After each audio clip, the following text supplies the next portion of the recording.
আমাদের দেশের মিডিয়াগুলো 24 ঘন্টা ইসলাম মুসলমানদের বিরুদ্ধে প্রপাগান্ডা চালায়, অপপ্রচার চালায়। ওই জেন্টেলম্যান মনে করে ইসলামটাই মনে হয় এমন, ইসলামটাই মনে হয় এমন। আবার একদল বের হয়েছে এমন, ইসলাম নিয়ে কিছুই হয় না, ইসলাম দিয়ে বিজ্ঞান চর্চা হয় না, এই হয় না সেই হয় না, ইসলাম দিয়ে নাকি অর্থনৈতিক উন্নতি হয় না, ইসলাম দিয়ে সুষম বিচার ব্যবস্থা হয় না, ইসলাম দিয়ে উন্নতি করা যায় না, সমাজ ব্যবস্থা তৈরি করা যায় না। জোর গলায় একদল শিক্ষিত গণ্ড মূর্খ জ্ঞান পাপী আছে যারা সচরাচর ইসলামের বিরুদ্ধে বকতেই যায়, বকতেই থাকে। এগুলার এই প্রজন্মের যুবকরা চিপায় পড়ে গেছে। আরে যুবক, আমি তো প্রায় বলি, তুমি মনে রাখো, তুমি বলো, তোমরা প্রচলিত তন্ত্র মন্ত্র দিয়ে কয়দিন রাষ্ট্র পরিচালনা করতেছো? 50 বছর, 52 বছর?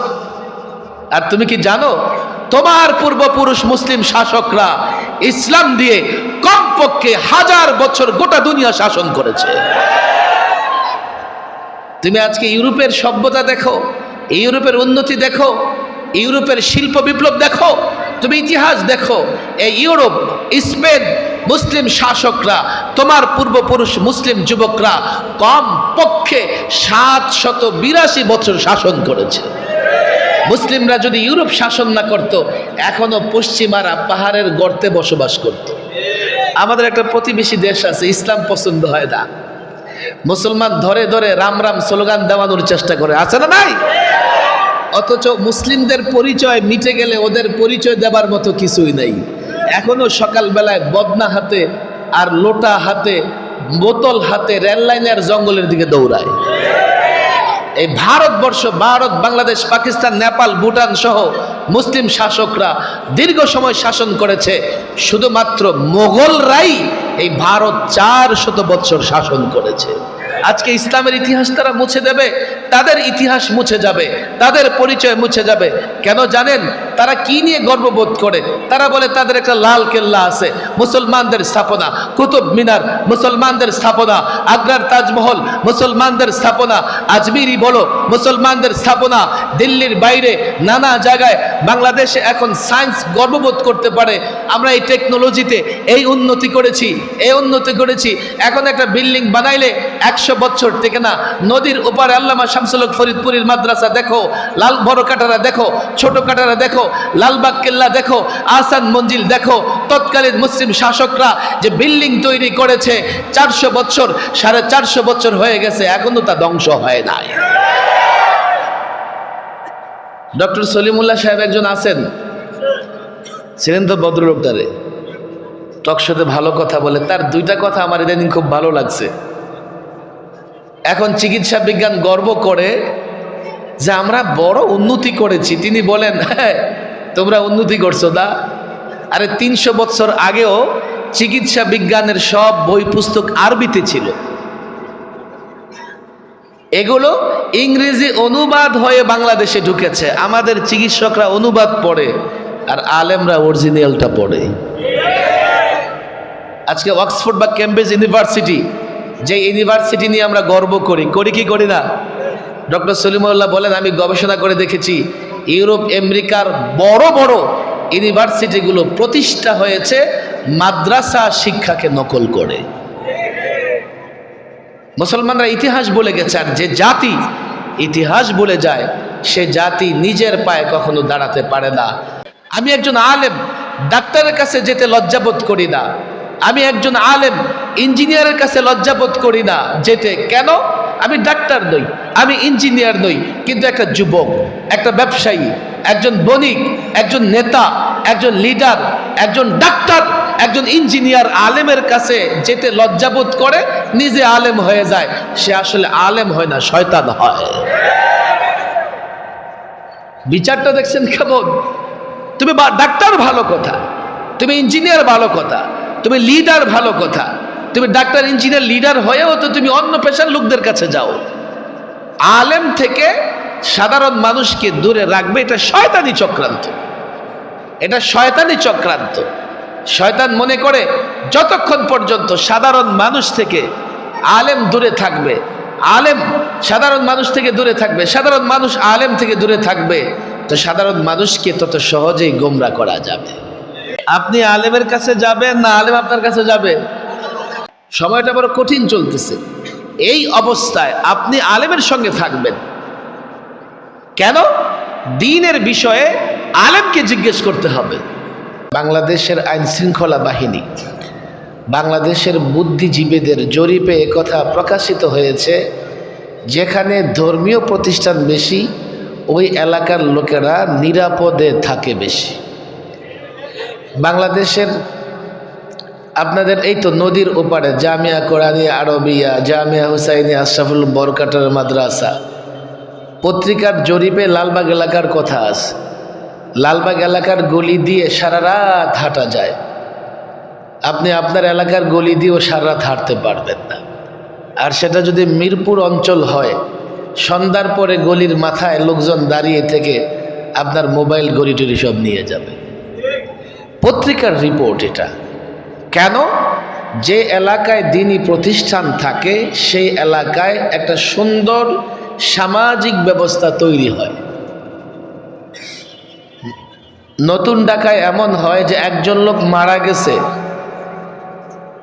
তার ফ্যামিলিতে লোক সংখ্যা কম, ওই লোকের লাশ কাঁধে করে মসজিদে নিয়ে যাবে, কবরস্থানে নিয়ে যাবে, এমন ব্যক্তি পাওয়া যায় না। ভাড়া করে লোক লাশ কবরে নিয়ে যেতে হয়। আর সমাজ ব্যবস্থার মানে কি? পুরাতন ঢাকায় সমাজ ব্যবস্থা ঘরে উঠেছে, একজন আরেকজনের সুখে দুঃখে পাশে থাকে। একজন ব্যক্তি মারা গেছে, তার পেছনে মিছিল হয়ে যায়, জানাজার নামাজও পড়ে, আবার লাশ বহন করে কবরস্থানেও শত শত মানুষ নিয়ে যায়। এটা হচ্ছে সামাজিক ব্যবস্থা। সুন্দর সমাজ ব্যবস্থা যদি গঠন হয় তো এই সমাজের প্রত্যেকটা ঘর একে অন্যের মধ্যে একটা সুসম্পর্ক তৈরি হবে। একজনের দুঃখে অন্যজন দুঃখিত হবে, একজনের সুখে অন্যরা অংশীদার হবে। সামাজিক ব্যবস্থা যখন গড়ে ওঠে তো এই মহল্লার কিংবা বিন মহল্লা থেকে কোনো চোর ছিনতাইকারী এই মহল্লায় এসে কারো ছিনতাই করবে, চুরি করবে এই সাহস পায় না। আর সুন্দর সমাজ ব্যবস্থা তৈরি হয় মসজিদ কেন্দ্রিক, মাদ্রাসা কেন্দ্রিক। সুন্দর সমাজ ব্যবস্থা ক্লাব কেন্দ্রিক তৈরি হয় না, স্কুল ইউনিভার্সিটি কেন্দ্রিক তৈরি হয় না। আপনারা জানবেন, জানার কথা, বাংলাদেশে যেখানে বড় বড় কলেজ ইউনিভার্সিটি আছে তার আশেপাশের লোকদের জিজ্ঞেস করেন। ঢাকা কলেজ আছে একটা, আমাদের এখান থেকে খুব দূরে না। আপনি নিউ মার্কেটের ব্যবসায়ীদের জিজ্ঞেস করেন, আপনি গাউসিয়ার ব্যবসায়ীদের জিজ্ঞেস করেন, ফুটপাতের ব্যবসায়ীদের জিজ্ঞেস করেন, আশেপাশে যে হোটেল আছে হোটেলগুলোর মালিকদের জিজ্ঞেস করেন যে প্রতিদিন কয়জন খায়, আর কয়জন টাকা দিয়ে খায়, আর কয়জন ফ্রি খায়। নেতা তো খাই, নেতার সঙ্গে আবার 10 জন ফ্রি খাইয়া যায়। সেখানে দ্বীনি প্রতিষ্ঠান যদি থাকে, 50,000 ছাত্র থাকলেও যেহেতু তারা দিনদার, আল্লাহকে ভয় করে, একজন ছাত্র লালবাগ জামিয়ার আশেপাশে, বড়কাটার মাদ্রাসার আশেপাশে, হাটাজারি মাদ্রাসার আশেপাশে কোনো হোটেলওয়ালা বলতে পারবে না যে কোনোদিন একটা মাদ্রাসার ছাত্র এসে খেয়ে টাকা না দিয়ে চলে গেছে, মাস্তানি করেছে, বলতে পারবেন না। বলবেন হুজুররা আপনারা তো দুর্বল। আসলে এটা দুর্বল নয়, এটা সভ্যতা, এটা ভদ্রতা, এটা ইমানদারি। যদি হুজুররা দুর্বল হতেন তো আমেরিকার হোয়াইট হাউস আর রেড হাউস হুজুরদের চিৎকারে কেঁপে উঠত না।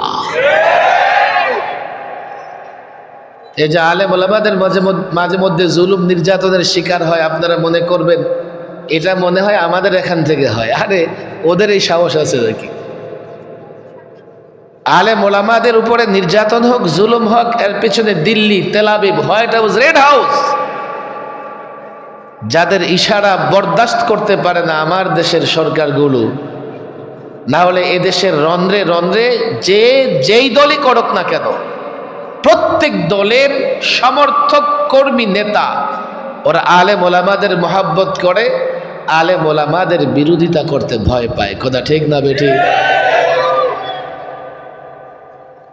এই যে এখানে একটা সুন্দর প্রতিষ্ঠান হচ্ছে আশেপাশের লোকদের জন্যে, তাদের শুকরিয়া আদায় হচ্ছে, এখানে এসে জামাতবদ্ধভাবে নামাজ আদায় করা। আজকে মাহফিল হচ্ছে, দ্রুত কর্মকাণ্ড সেরে মাহফিলে চলে আসা, নিঃসন্তানকে প্রতিষ্ঠানে দিয়ে মানুষ বানানো, মানুষ আলেম বানাতে বলছে না। আপনি চাইলেই তো আলেম হতে পারবেন না। আলেম আল্লাহ যাকে বানায় সে আলেম হয়। অন্তত মানুষ বানাবার চেষ্টা করেন।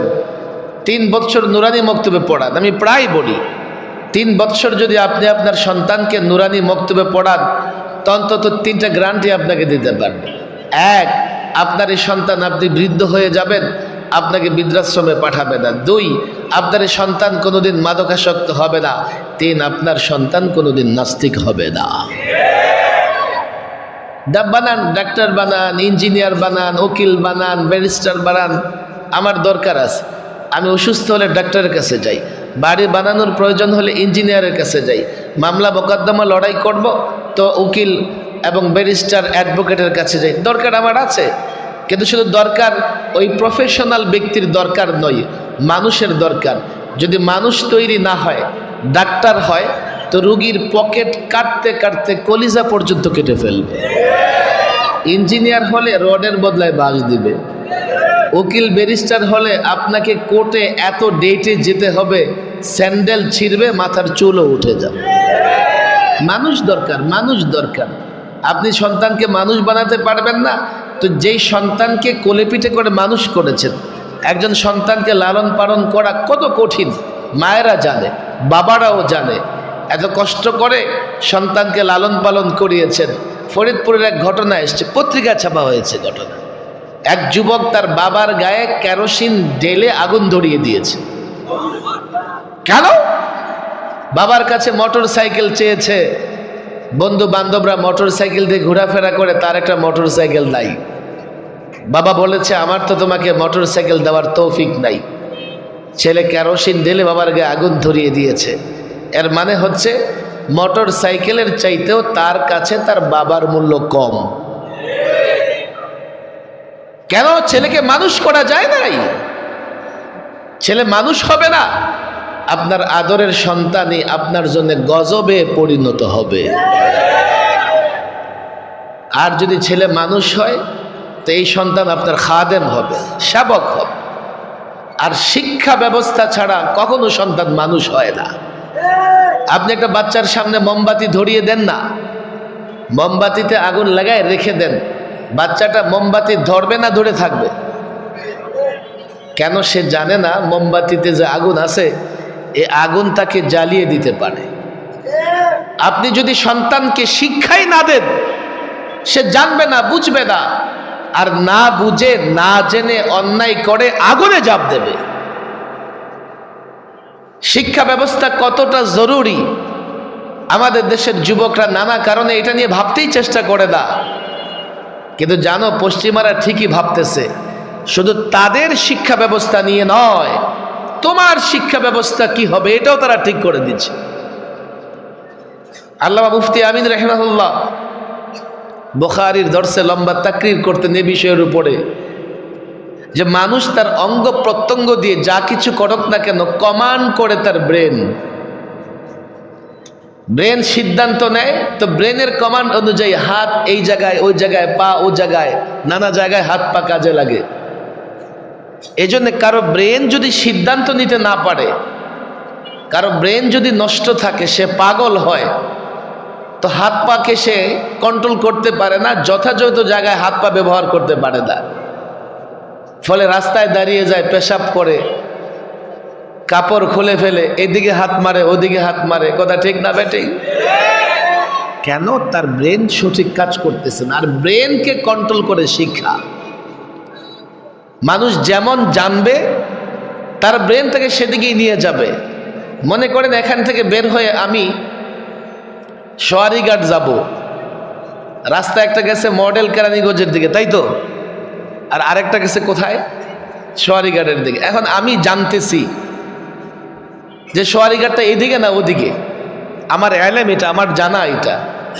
এখন আমার ব্রেন আমার হাত পাকে ব্যবহার করে ওদিকে নিয়ে যাবে।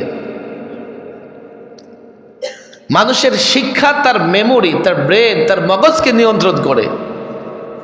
শিক্ষা যদি দুর্বল হয়, শিক্ষার জায়গায় যদি ত্রুটি থাকে, শিক্ষা যদি অসম্পূর্ণ হয়, তার কাজকর্ম ত্রুটিপূর্ণ হবে, তার কাজকর্ম অসম্পূর্ণ হবে, তার কাজকর্ম বেহায়াপনা উলঙ্গপনার মাধ্যমে জড়ায়া যাবে।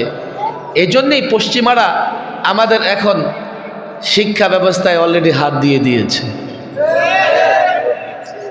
কিছুদিন আগেও ওরা চেষ্টা করেছে কি করে জাতিকে বানরের বাচ্চা বানানো যায়, এরপরে চেষ্টা করেছে কি করে ব্যাঙের বাচ্চা বানানো যায়, আবার ডাকে ওরা হাঁসের মতো প্যাক প্যাক করে।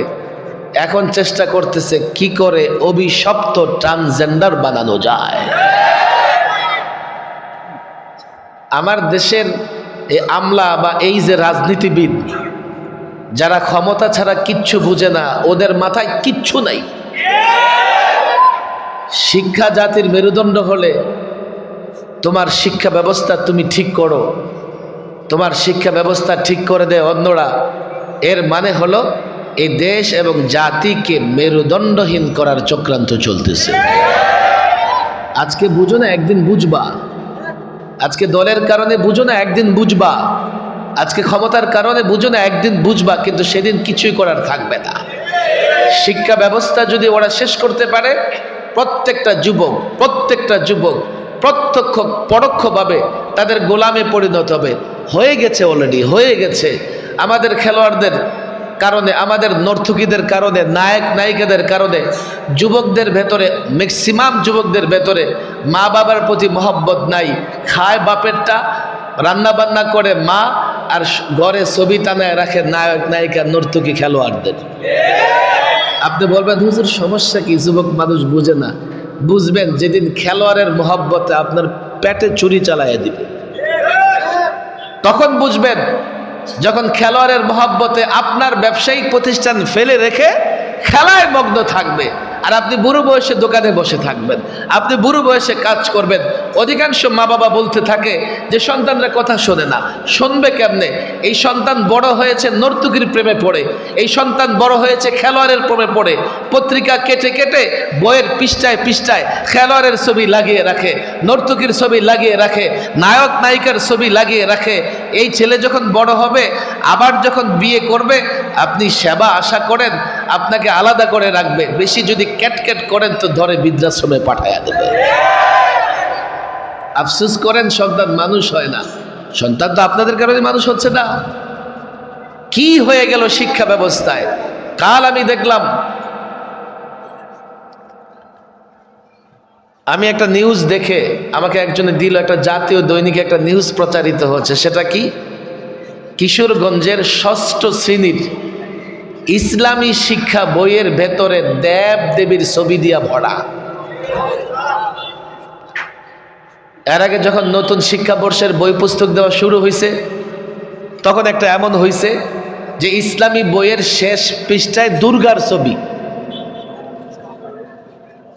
আমি যুবকদের বলি, দেখো ওরা ক্ষমা চেয়েছে, মাপ চেয়েছে, হয়তোবা উড্ড করবে কিংবা করবে না, কিন্তু এটা একটা ষড়যন্ত্র। মানুষ ভুলে ইসলামী শিক্ষার বইয়ে কোনোদিন দেব দেবীর মূর্তি দিয়া ভুলে কখনো কেউ ভরপুর করতে পারে না।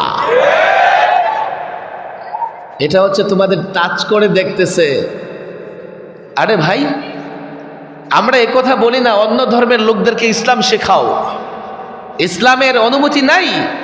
অন্য ধর্মের লোকদের জোর করে মুসলমান বানাও, অন্য ধর্মের লোকদের উপর আক্রমণ করো, এই সুযোগ ইসলামে নাই। তারা তাদের ধর্ম শিখবে, আমরা আমাদের ধর্ম শিখব, আমরা আমাদের ধর্মের উপরে আমল করব। এটা কি খেলা শুরু হয়ে গেছে? এদেশের 90% মুসলমান তাদের ইসলামী শিক্ষার বইয়ে অন্য ধর্মের লোকদের বিষয়বস্তু থাকবে। আমি তো এটা পরিষ্কার ষড়যন্ত্র দেখছি। আমরা দুর্বল, হয়তো প্রতিবাদও হবে না, প্রতিবাদও করতে পারবো না। আপনাদের বলে যাই, নিজ সন্তান সম্পর্কে সচেতন হন, সজাগ হন। যদি না হন তো কাল দেখবেন এই সন্তান কবে যেন ট্রান্সজেন্ডার হয়ে যায়, নাস্তিক হয়ে যায়, বেঈমান হয়ে যায়, তখন আপনার ছেলে বড় হয়ে যাবে, আপনার আর কিছুই করার থাকবে না। এই জন্য হাতে পায়ে ধরে বলি, নিজ সন্তানের খবর নেন, নিজ সন্তানের খবর নেন। কার সঙ্গে মিশতেছে, কি পড়তেছে সন্তান। আজকে তো হাই স্কুলেও ছেলেরা দল বেজে গাঞ্জা টানতেছে, এমন এমন ছবি সামাজিক যোগাযোগ মাধ্যমে ভাইরাল হয়ে যায়। আমি লম্বা সময় সরকারি মেহমান ছিলাম। আমি এমন 17, 18, 19 বৎসরের অসংখ্য তরুণ কিশোরদের আমি দেখেছি যারা 2 অপরাধে জেল খাটতেছে। 1 মাদক, 2 হচ্ছে কিশোর গ্যাং, মাস্তানি করে বেড়ায়।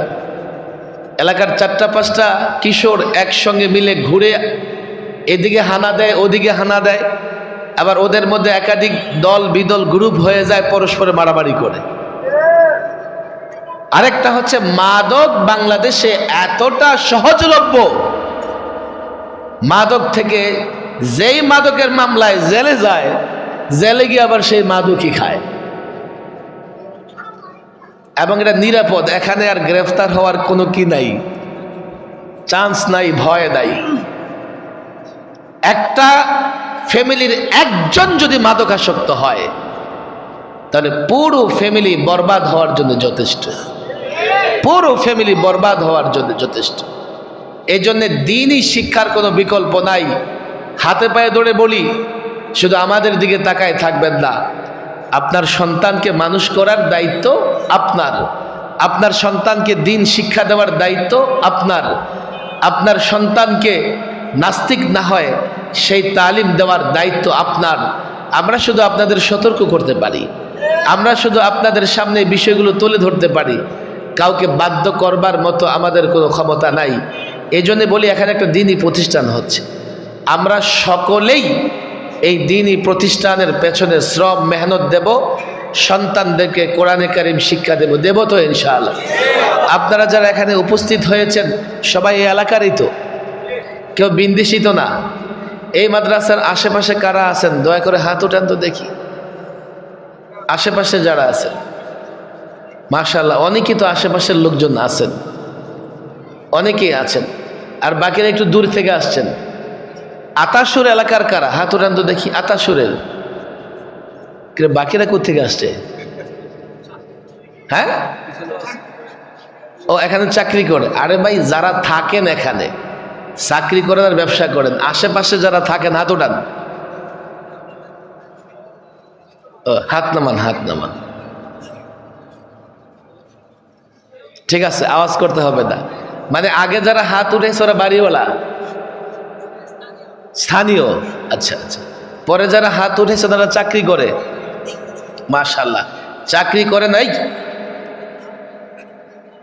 বসো বসো, এমন আর ক্যামেরা লাগবে না, বসো। জমিদের মতো যাইতেছে, ক্যামেরা ঠিক করতেছে। ক্যামেরাওয়ালাদেরকে আগামী থেকে আমি সবক ধরুন, যে ক্যামেরাওয়ালা ওয়াজ মুখস্থ শোনাইতে পারবে ওর ক্যামেরা থাকবে। কথা ঠিক না বে ঠিক? খালি অন্যের জন্য প্রচার করে, নিজেকে খবর নেই। সব জায়গায় তো থাকে গেলে, তো ওয়াজ তো ওগুলো মুখস্থ হয়ে যাওয়া দরকার। কথা ঠিক না বে ঠিক? আমি আপনাদের কাছে বলি, নিজ সন্তানদেরকে মাদ্রাসায় পড়াবেন তো ইনশাআল্লাহ? ভূমিকায় লম্বা হয়ে গেছে, আমি খুব দ্রুত শেষ করে ফেলবো। টঙ্গীর তুরাগ তীরে লক্ষ লক্ষ মানুষ জমায়েত হয়ে আছে, জানি তো আমরা। যাওয়ার ইচ্ছা আছে তো নাই? আছে? কবে যাবেন? আজকেই যাবেন? আজকে শুরু হয়েছে, একবারের জন্য যাবেন তো ইনশাআল্লাহ? দাওয়াত ও তাবলীগের মেহনতের সঙ্গে যারা জড়িত তারা সেখানে 3 দিন অবস্থান করবেন। আমি যা শুনেছি আজকে জুমার নামাজে এই পরিমাণে লোকজন হয়েছে, অতীত ইতিহাসের রেকর্ড ভঙ্গ হয়ে গেছে। বলে হুজুর, বলার অর্থ কি? বলার অর্থ হচ্ছে 3 দিন ধরে বৃষ্টি হইতেছে, 3 দিন ধরেই। স্লোগান দেওয়ার লাগবে না, এমন পাগল সব জায়গায় থাকে, 1-2-1টা।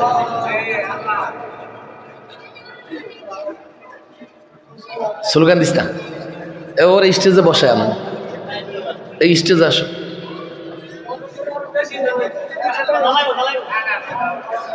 ওরা আমার হাতের কাছে আনো। আচ্ছা, একজন হাট্টা কাট্টা যুবকের সাথে বউ। হ্যাঁ, বসো বসো।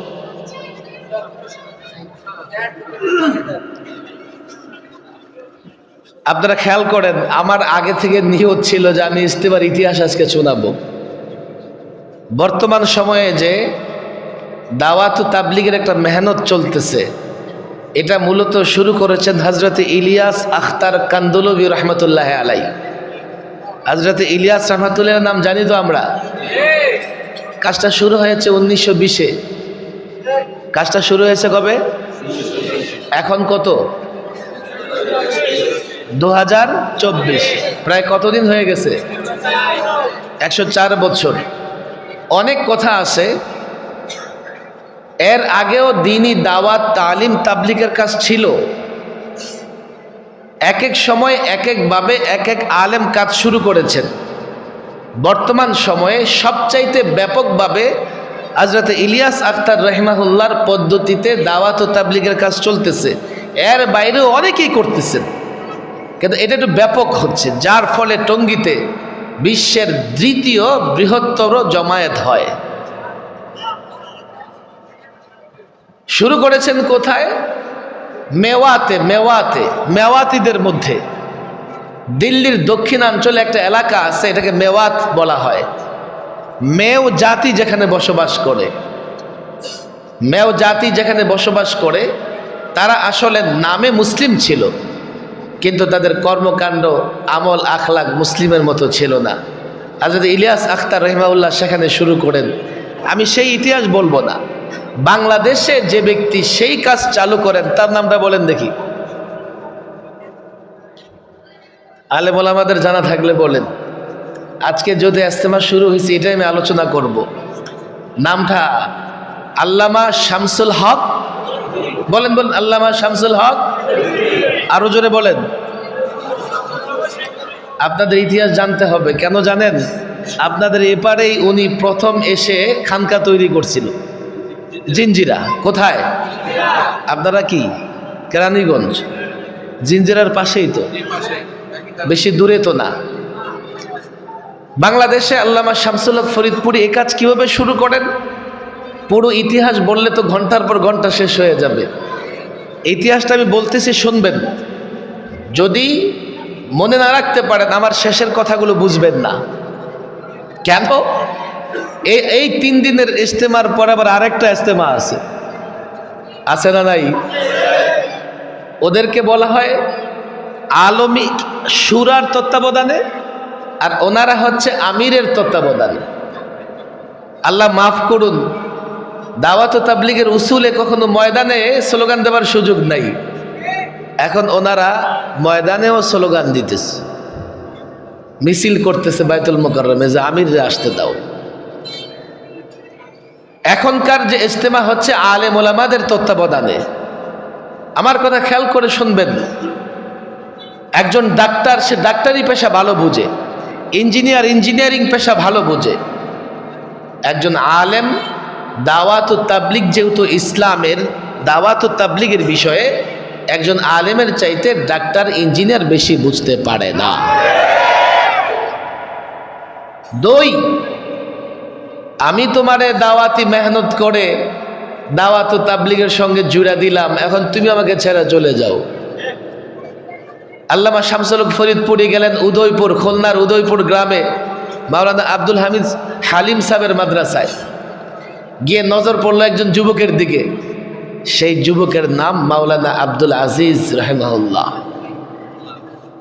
যিনি ছিলেন আব্দুল হালিম সাহেবের জামাতা।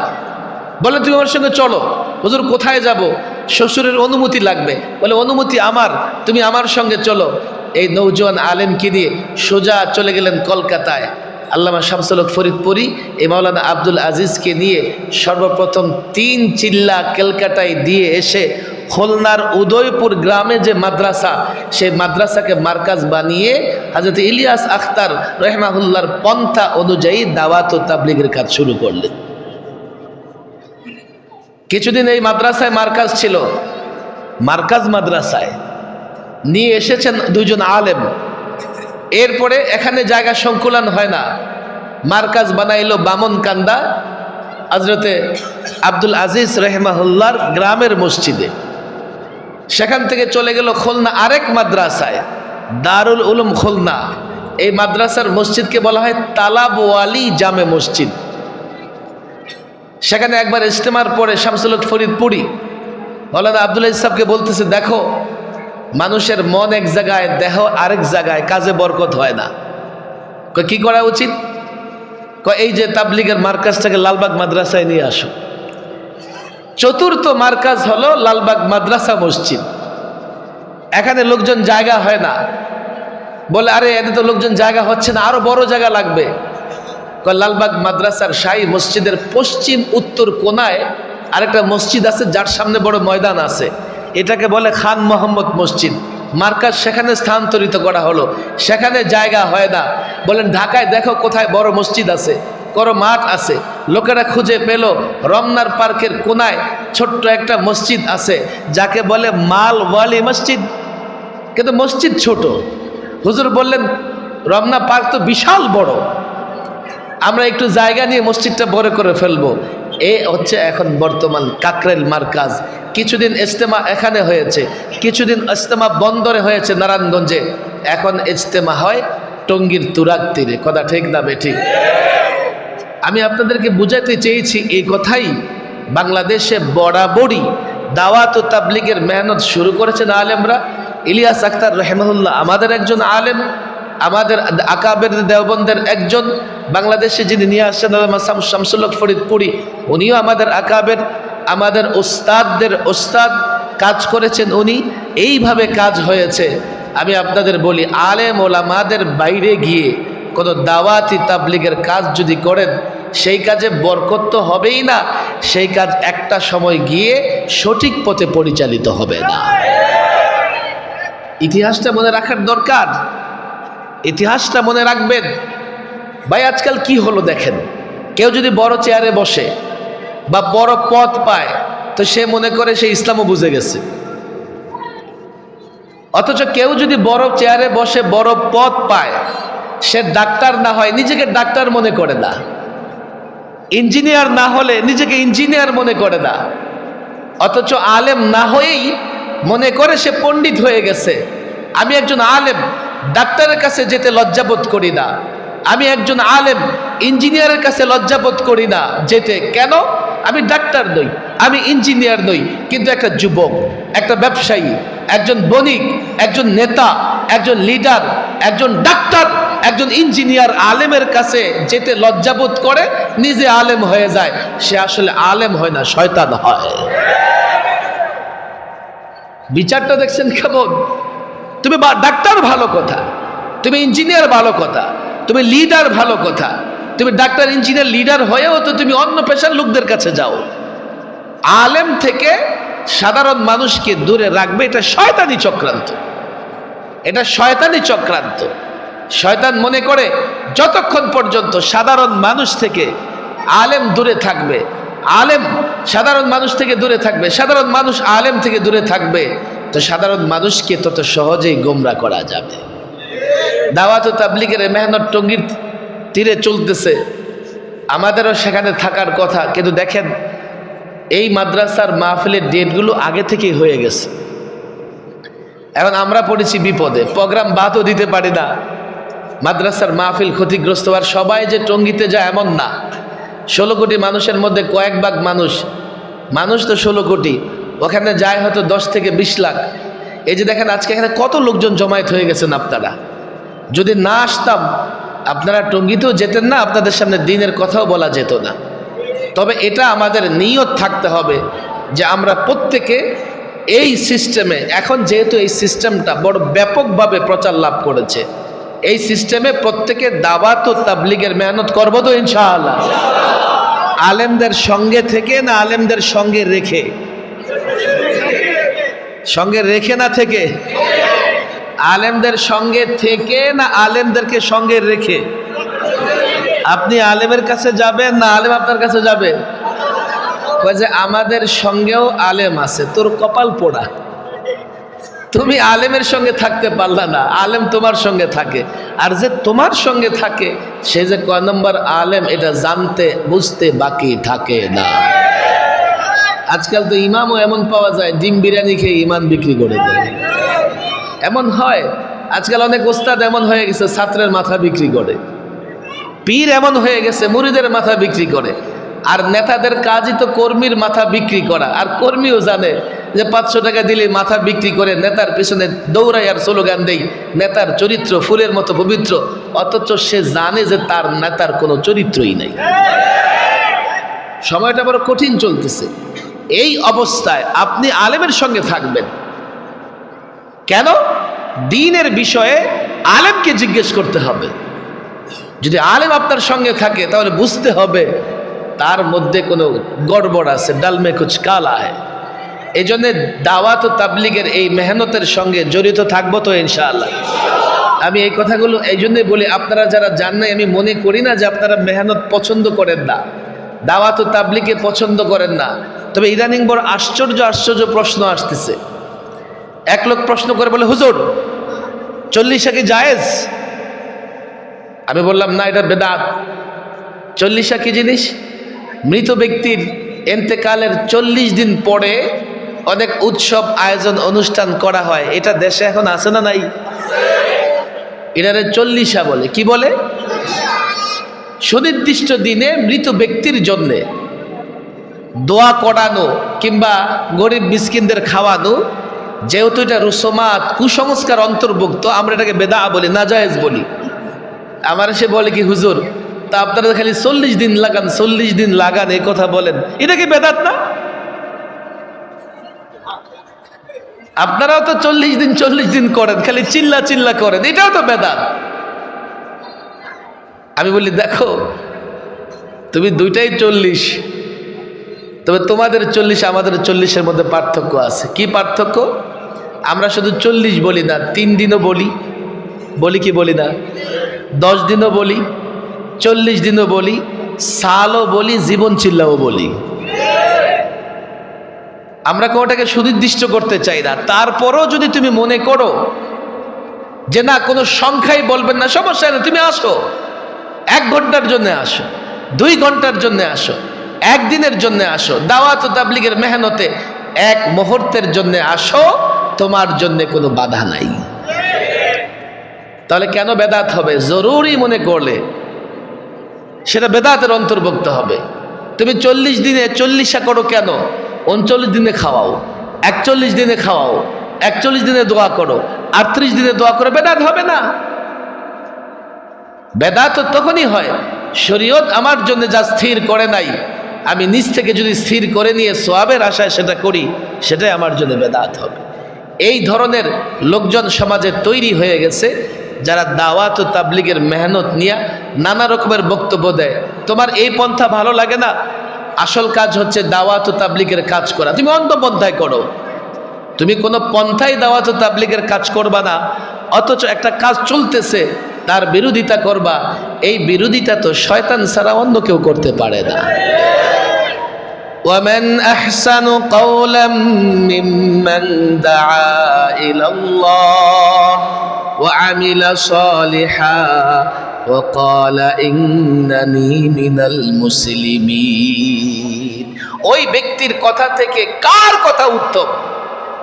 যে লোকদেরকে আল্লাহর পথে আহ্বান করে, যে লোকদেরকে আল্লাহর পথে আহ্বান করে, ওয়া আমিলা সালিহা, নিজে নেক কাজ করে, ওয়া ক্বালা ইন্নানি মিনাল মুসলিমিন, আর বলে আমি মুসলিম, আমি গর্বিত মুসলিম, আমি মুসলিম, আমি মুসলমান হিসেবে গর্ববোধ করি। আজকে যারা দাওয়াত ও তাবলিগের মেহনতের বিরোধিতা করে, নিজেরা না কাউকে ডাকে, না নিজেদের মধ্যে আমলে চলে আসে, না নিজেকে মুসলিম পরিচয় দিতে গর্ববোধ করে, এই 3 সিফতের 3 বৈশিষ্ট্যের লোক আমাদের হওয়ার দরকার আছে না নাই? আমরা পরস্পরে লোকদেরকে কার পথে আহ্বান করব? আল্লাহর পথে। আর নিজেরাও আমলে সলেহ করবার চেষ্টা করব। আর আমি মুসলিম এটা গর্ব বড়ে বলো, গর্ব বড়ে। আজকাল এমন এক জেন্টেলম্যান বের হয়ে গেছে, নিজেরা দল নিরপেক্ষ বলতে বলতে ধর্ম নিরপেক্ষ বলে। আবার এমন লোক তৈরি হয়ে গেছে কয় রাসূলুল্লাহ ধর্ম নিরপেক্ষ ছিলেন, কয় মসজিদে নববী ওখানে ধর্ম নিরপেক্ষতার পড়াশোনা হইতো।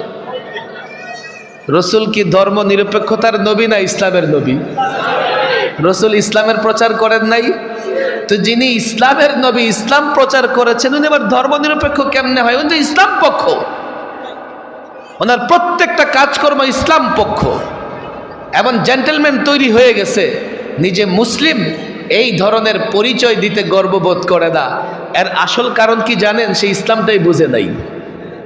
ওই যে পশ্চিমারা বলে মুসলমান দেশে আক্রমণ করে, বলে জঙ্গি আছে, সন্ত্রাস আছে, বোমা মারে, এই করে।